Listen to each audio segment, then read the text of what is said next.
ছয় জনগোষ্ঠীক ST দিয়াৰ কথাটো লৈ পেলাই আজি ট্ৰাইবেল সম্প্ৰদায়ৰ মানুহসকলে বিদ্ৰোহ কৰিছে আৰু সেই বিদ্ৰোহ সেই আন্দোলন আমাৰ BTCত তীব্ৰ গতিত চলি আছে আৰু ইয়াৰ সম্পৰ্কে মই দুআষাৰমান ক'ব বিচাৰিছোঁ। ট্ৰাইবেল মানুহসকলে কেতিয়াও ছয় জনগোষ্ঠীক STকৰণ কৰিব নালাগে বুলি কোৱা নাই আৰু ছয় জনগোষ্ঠীক ট্ৰাইবেলসকলক যেনেকৈ সাংবিধানিকভাৱে সুৰক্ষিত যি ফেচিলিটিছ দিছে তেনেকুৱা দিব নালাগে বুলি কোৱা নাই। যি বিদ্ৰোহ কৰিছে সেইটো ছয় জনগোষ্ঠীৰ এগেইনষ্ট নহয়। যি বিদ্ৰোহ কৰিছে ইয়াৰ কাৰণ আছে যে ছয় জনগোষ্ঠীক STকৰণ কৰাৰ পিছত এক্সিষ্টিং ট্ৰাইবেলসকলৰ সাংবিধানিকভাৱে আইনগতভাৱে যি সুৰক্ষিত ফেচিলিটিছ আছে সা সুবিধা দিয়া গৈছে এই সা সুবিধা ক'ৰবাত নহয় ক'ৰবাত ক্ষতি হ'ব নেকি ইয়াত এপ্ৰিহেনশ্যন আমাৰ ট্ৰাইবেল মানুহসকলৰ মনত আহিছে আৰু সেইটোকে আন্দোলনৰ দ্বাৰা ব্যৰ্থ কৰিব চেষ্টা চলাইছে।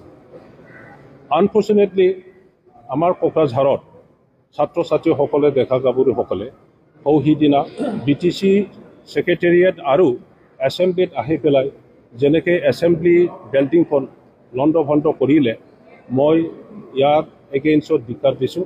সেইটো কণ্ডেমনেবল, আমি কণ্ডেম কৰিছোঁ যে এই BTC ছেক্ৰেটেৰিয়েট বা এছেম্বলি এনে মাটিৰ ভিতৰৰ পৰা উঠি অহা নাই, এইটো ক'ৰবাত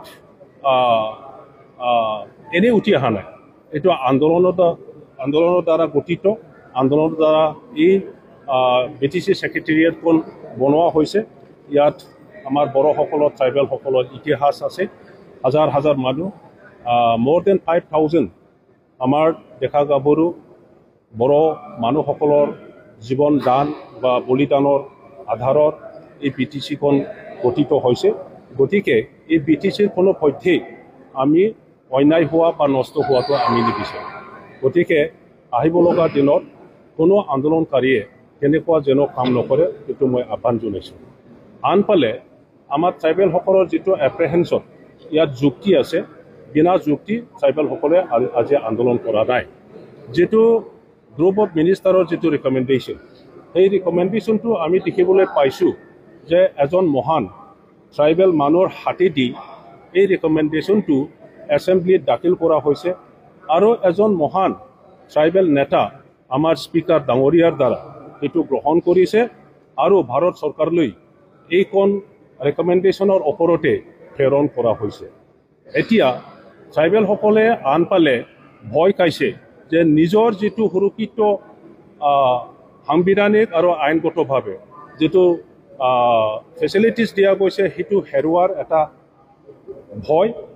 আনফালে ছয় জনগোষ্ঠীৰ তেখেতসকলৰ জাতি হিচাপে যাই থকাৰ যিটো আশা আকাংক্ষা সেইটো পূৰণ কৰাৰ এটা দায়িত্ব, গতিকে মাজত আমি ট্ৰাইবেলসকলে থিয় দিব লগা হৈছে। এতিয়া কথাটো হৈছে ৰিকমেণ্ডেশ্যনত যি ভাগ ভাগ কেটাগৰাইজ কৰি পেলাই যিমানেই ট্ৰাইবেল বনোৱাৰ চেষ্টা নকৰক, পাৰ্লিয়ামেণ্টত যেতিয়া যাব আৰু পাৰ্লিয়ামেণ্টৰ আইন হিচাপে বিল হিচাপে যেতিয়া সেইটো উত্থাপন কৰিব, এই বিলটো সংবিধানত যিটো প্ৰভিজন আছে এই প্ৰভিজন মতেহে বনোৱা হ'ব। গতিকে অল ইণ্ডিয়া ইয়াত A কেটাগৰীৰ ট্ৰাইবেল, B কেটাগৰীৰ ট্ৰাইবেল নাথাকে। অল ইণ্ডিয়া ট্ৰাইবেল কেটাগৰী এটাই, এইটো ট্ৰাইবেল হিচাপে জানিব, ST টো ST হিচাপে কৰিব, SC টো SC হিচাপে কৰিব। গতিকে ইয়াত tribal hills, tribal plains, tribal valley বুলি নাথাকিব।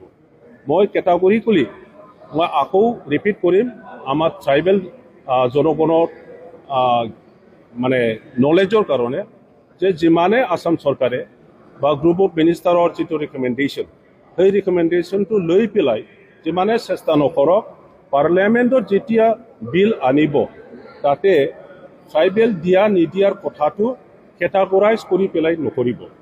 গতিকে আমাৰ ট্ৰাইবেল দাদা ভাইসকলৰ ভয় সেইটোৱেই, যেতিয়া সেইটো হৈ যায় তেতিয়াহ'লে যিটো সাংবিধানিকভাৱে পলিটিকেল, ইকনমিক, ছ'চিয়েল আৰু এডুকেশ্যন, চাকৰি বাকৰিৰ ক্ষেত্ৰত ট্ৰাইবেলসকলৰ কাৰণে যি ৰিজাৰ্ভেশ্যন কৰাৰ কৰি দিয়া হৈছে সেই ৰিজাৰ্ভেশ্যনবোৰত এই ফেচিলিটিবোৰত ক'ৰবাত নহয় ক'ৰবাত বহুত আঘাত আহিব আমাৰ সন্মানীয় চিফ মিনিষ্টাৰ ছাৰে নিজৰ মুখেদি কৈছে সেইটো যদি কৰা হয় তেতিয়াহ'লে এক্সিষ্টিং ট্ৰাইবেলসকলৰ বহুতো ক্ষতি হ'ব গতিকে ক্ষতি হ'ব সেইটো জানাৰ পিছতো যদি আকৌ একেটা কাম যদি কৰিবলৈ যায় তেতিয়াহ'লে সঁচাকৈ ট্ৰাইবেলসকলে এক্সিষ্টিং ট্ৰাইবেলসকলে আগন্তুক দিনবোৰত যাই টকাৰ ক্ষেত্ৰত বা নিজৰ ভাষা সাহিত্য সংস্কৃতি পৰম্পৰা ৰক্ষণাবেক্ষণৰ ক্ষেত্ৰত